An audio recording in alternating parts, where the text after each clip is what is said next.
दोस्तों तुसीं देख रहे हो अपना पंजाब टीवी ते मैं थोड़ा मेज़बान अफजाल अहमद।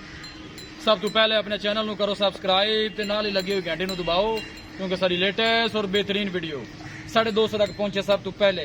लो जी दोस्तों, जिस तरह तुहानू पता है कि अपना पंजाब टीवी वीरां वास्ते रोज़ कोशिशां करता है कि अच्छे तो अच्छा जानवर और मकबूल रेट जानवर लैके आइए। रोज़ इधर अज भी जनाब एक पहलन वैट की वीडियो लैके हाजिर होए। सब तो पहले मेरा कैमरामैन तुहानू वैट दिखाएगा तो मजीद गलबात करांगे मालिक दे नाल कि की डिमांड करते हैं, की हिसाब किताब है। दिखाओ जी कैमरामैन साहब, वैट दिखाओ। आला क्वालिटी के जानवर मिलते हैं जनाब अपना पंजाब टीवी ते। माशाल्लाह खूबसूरती लो कोई कमी नहीं, प्योर जनाब फ्रीजियन है। कद शान बड़ा आला जनाब वैट का। अंदरों छड़ के टुरया जे भाई जी। जानवर दिखाने की इंशाल्लाह जनाब पूरी तसल्ली करावांगे। बाकी लेने देने नसीब होंगे ने जानवर इंशाल्लाह जनाब अच्छे तो अच्छा वेखण नूं मिलेगा। लोकेशन वीरां नूं दसदा जावां, तहसील दीपालपुर जिला उकाड़ा। 10 फुट लम्मी वेल है माशाल्लाह इस वैट दी। बड़ा खूबसूरत है, लाजवाब जानवर है जी।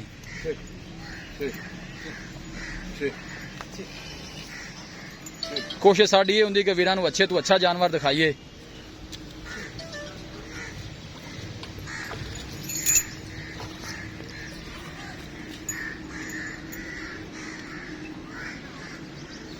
अल्लाह के फजलो करम दे नाल जनाब अपना पंजाब टीवी की टीम इस तरह ही जनाब मेहनत करती रहेगी।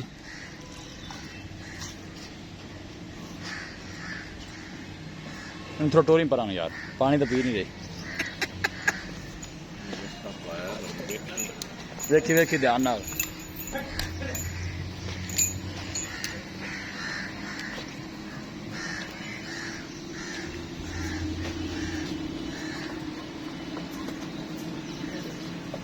टोर्स वैसे ऐसा लै 400 किले के माशाल्लाह बड़े कद काठ वाली वैट है जी। पहलन हो के कद शान बड़ा ही आला है जनाब वैट का माशाल्लाह। देख सकते हो पूरी माशाल्लाह भरथ वाली वैट है।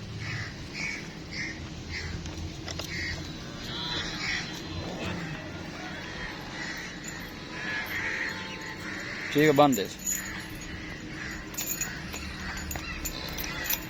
माशाल्लाह। बड़ा खूबसूरत है, लाजवाब जानवर है जी।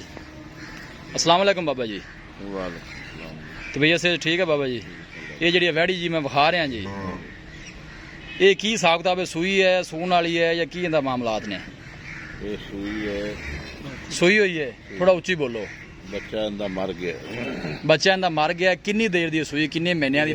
फाड़े ने सटे है या सूई है? सूई है। अच्छा, कोई सतमा ही सूप ही। ठीक हो गया जी। बच्चा इंदा मर गया। हुण माशाल्लाह दूध कर गई 10 लीटर। 10 लीटर दो टाइम का या एक टाइम का? दो टाइम का 10 लीटर ने थले दुध है। कि बच्चा इंदा जेड़ा सी 7 महीने का मतलब इन्हें गिरा दिता, वो मर गया। ठीक हो गया जी। तो इनकी की डिमांड की कर दे जी? डिमांड 4 लाख। 4 लाख रुपया। बाबा जी की गल, रेट थोड़े बड़े ज्यादा ने। वैड़ बड़ी चंगी, वैड़ माशाल्लाह बड़ी चंगी है, ढेर चंगी है। मैं तारीफा भी कर दी थोड़े पुछो दसो बगैर। लेकिन ये फाइनल जो पक्की जी गल करो कि इस घाटा पानी देनी 2 दिन थले इस टाइम है तकरीबन 10 लीटर। तो इन किन्नी को देर होगी बच्चा सट्टे नूं? 20 दिन हो गए ने। ठीक हो गया जी। तो फाइनल जो पैसे मैं हाले मैला सटदी पई है तो दुध वधाएगी जी इंशाल्लाह। दुध करेगी पूरा माने इंशाल्लाह जी वैड़। अच्छा करेगी दुध। ठीक हो गया जी। फाइनल जो पैसे फिर दसो वैड़ किन्ने दी देनी? आप 3.5 दी दे दे। 3.5 दी। 3.5 चो कोई माड़ा मोटा बीज लिहाज होएगा? हाँ जी, मौके ते को आया तो कर मौके ते अगर कोई बंदा आया तो बीज लिहाज होएगा। ठीक हो गया बाबा जी, बड़ी मेहरबानी जी। लो जी दोस्तों,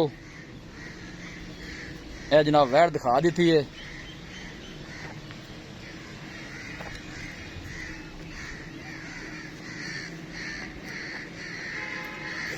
सत्त महीने का जनाब इन्हें बच्चा जोड़ा कराया इस वैड़ ने। हाजिर मौके ते जनाब 2 दिन थले 10 लीटर है। 15 तो 20 दिन हो गए ने जनाब।